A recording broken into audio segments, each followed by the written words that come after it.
There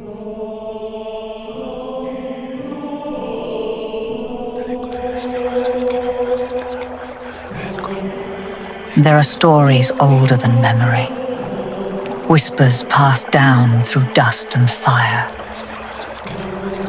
The Book of Enoch and the Book of Giants, ancient texts left out of the Bible, hidden, set apart.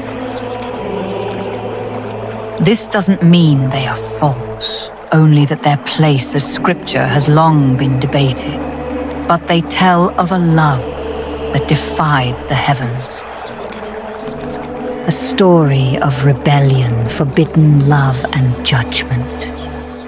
This is what came before the flood. Long before the great flood, before judgment fell from the sky, something changed in heaven. The angels, called the Watchers, were sent to guide and guard mankind. But what they saw began to change them. They saw the daughters of men, radiant, graceful, laughing by rivers, singing under starlight. The angels watched, and wonder turned to desire. The sons of God saw that the daughters of men were beautiful, and they took them as wives. They weren't supposed to cross that line, but their hearts, once made for heaven, began to burn for earth, and they began to ask forbidden questions. What if they could feel what humans feel? What if they could love like humans love? Some rules, once broken, can never be repaired. On the peak of Mount Hermon, the angels gathered. 200 watchers, radiant, mighty, still clothed in the light of heaven, stood beneath the darkening sky. Their leader, Samyaza, spoke what none dared to say aloud. They would abandon their place. They would descend. Let us all swear an oath and bind ourselves together to not abandon this plan. And so, on that mountain, they swore. One by one, voices once raised in praise of the Most High now sealed a pact of rebellion. Their wings, once white as the morning, began to darken. Their glow dimmed, not by force, but by choice. Then, as the sky of heaven opened behind them, the Watchers leapt, not cast down, but falling willingly. Their descent tore through the clouds like fire through silk. Wings now black as night carried them toward the earth. And when, at last, their feet touched the land, the earth itself seemed to hold its breath. The Watchers, once guardians, now marched upon the soil they had sworn to protect, for love or for desire.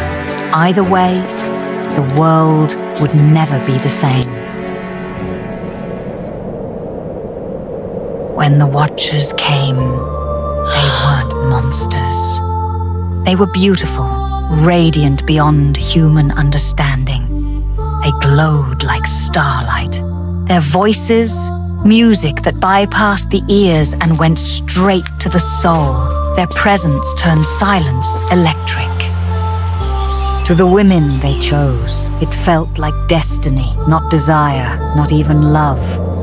Something deeper, like being seen for the first time by eyes that could read the very fabric of your soul. Their eyes shimmered with a knowing no human man could match, filled with secrets of the heavens, of stars, of creation itself. And when they spoke your name, it felt like heaven itself paused to listen. And they took wives for themselves, choosing among them, and they began to defile themselves with them. And the gifts they brought, not blessings, but temptations, knowledge never meant for mortal hands, spells whispered at night. blades forged in starlight, maps of the stars, the paths of angels, the secrets of roots and metals and flame. The women changed. Their skin glowed faintly beneath the moonlight. Their voices echoed with an otherworldly resonance. They dreamed of things no human should see, and they woke speaking words they didn't understand. The men of the villages grew afraid, and the angels liked it that way. They were no longer just human, and what began to grow inside them was not meant for this world. As the women changed, so did the world around them. 4 angels led the descent into corruption. Each brought gifts that looked like wonders, but hid ruin beneath. Azazel taught men to forge weapons, and with them awoke bloodlust. Samyaza taught magic, tearing the veil between natural and forbidden. Baruchiel showed the stars' secrets, and men turned them to sorcery. Kokabeel revealed the paths of moon and sun, and dark rituals followed. They taught men swords, enchantments, the signs of the stars. Civilization bloomed, cities rose, metals gleamed, knowledge spread, but so did bloodshed. What was once paradise became a battlefield of ambition, violence, and betrayal. The divine had fallen, and humanity followed.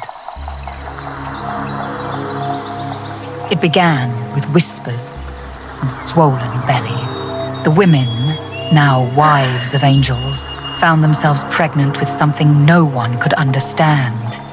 Their bodies strained, their minds twisted.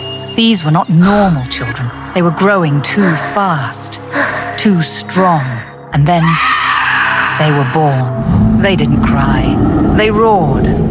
Eyes like fire, skin like shining bronze. Some walked within days. Others spoke in weeks. They weren't human. They weren't divine. They were the Nephilim. They bore great giants who devoured all the works of men, and then devoured men themselves. They grew without end. They consumed everything, and when food ran out, they turned on mankind. The ground shook with their steps. Trees snapped beneath them. Cities crumbled. Mothers hid, but there was nowhere to run. Even though they were the children of the fallen watchers, they were not kings. They were monsters. The world, drowning in their shadow, cried out for help. The world was crying out. The blood of the innocent soaked the earth, and heaven finally responded. God didn't send rain. Not yet. He sent warriors. Then the Most High said, Raphael, bind Azazel and cast him into the darkness. Bury him beneath jagged stones. Destroy the children of the Watchers and cleanse the earth of their corruption. Let the world be healed, for it can no longer bear their wickedness. And to Gabriel said the Lord, proceed against the bastards and the reprobates. Let them destroy one another. But the destruction didn't begin with swords. It began with confusion, with madness. The Nephilim turned on each other, divine fury burning in their hearts. Brother struck down brother. Their roars shook the mountains. Their fists split the ground. Blinded by rage, they fought as beasts, tearing their own kind apart. The skies burned as their fury filled the heavens. And then heaven struck. Fire rained from above. The giants, the Nephilim, were struck down. Their bodies broken. Their power undone. Azazel was bound, cast into the desert, buried beneath jagged rock. He had corrupted mankind by teaching them the art of war. Samyaza and the others were chained in darkness, no longer divine, no longer free. As the leader of the Watchers, it was Samyaza who first swore the oath, and for that, his fall was the greatest of all. Heaven had spoken, but God wasn't finished. After the wrath came the cleansing. The Lord saw how great the wickedness of mankind had become. I will bring a flood to destroy all life. The skies cracked open, thunder split the heavens, and then the water came. The Nephilim, those who remained, tried to fight the rising tide. They climbed the tallest peak. The wicked, human and hybrid alike, were wiped from the earth. The flood raged for 40 days and 40 nights. Only Noah, blameless in his generation, was spared. With his wife, his sons, and their wives, he entered the ark and waited. For 40 days and 40 nights the storm raged, and Noah did not see land, only endless waters stretching to the horizon. Inside the ark, they prayed. They listened to the roar of the storm, the creak of the wood, the cry of the wind. And when it was over, the world was silent. Noah gazed upon a world washed clean. A new beginning floated on an endless sea. God remembered Noah and all the animals, wild and tame, that were with him in the ark. God caused a wind to sweep over the earth, and the waters began to subside. But the Watchers who taught this destruction, their judgment had only just begun. From the shadows where they now lingered, they could only watch as the world they had touched was wiped clean. They are held in chains, awaiting judgment. Bind Azazel, cast him into the abyss, cover his face. Buried beneath the mountains, chained where no light reaches. Azazel lies forgotten, his face hidden from the world, and Samyaza, who led them into ruin, trembles in the dark, bound by the weight of his own oath. They are no longer angels, just shadows of what once stood beside God's throne, echoes of rebellion. And what of those they left behind? The flood swept away the world, but not the grief. The wives of the Watchers remain, untouched by the waters, but shattered by loss. Their children gone, their angel husbands bound in darkness, far beyond their reach. All that lingered was sorrow and silence. The women of the angels shall become wandering spirits. They became cursed, still beautiful, still glowing faintly, but now dangerous. Their grief turned to song, mournful, haunting.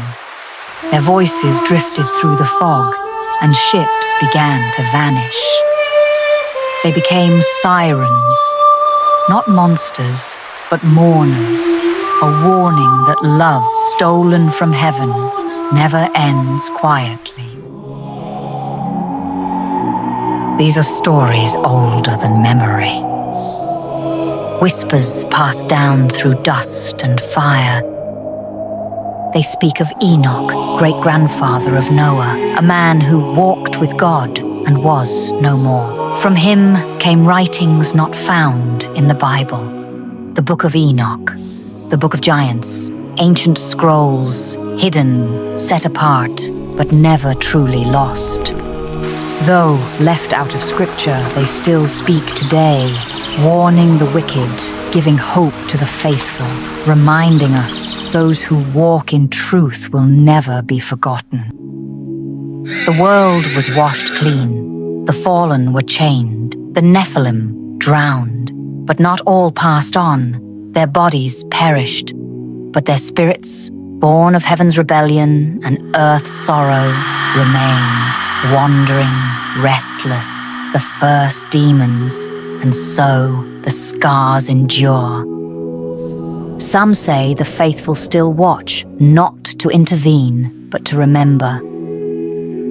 Because when heaven falls in love with earth, the consequences never stay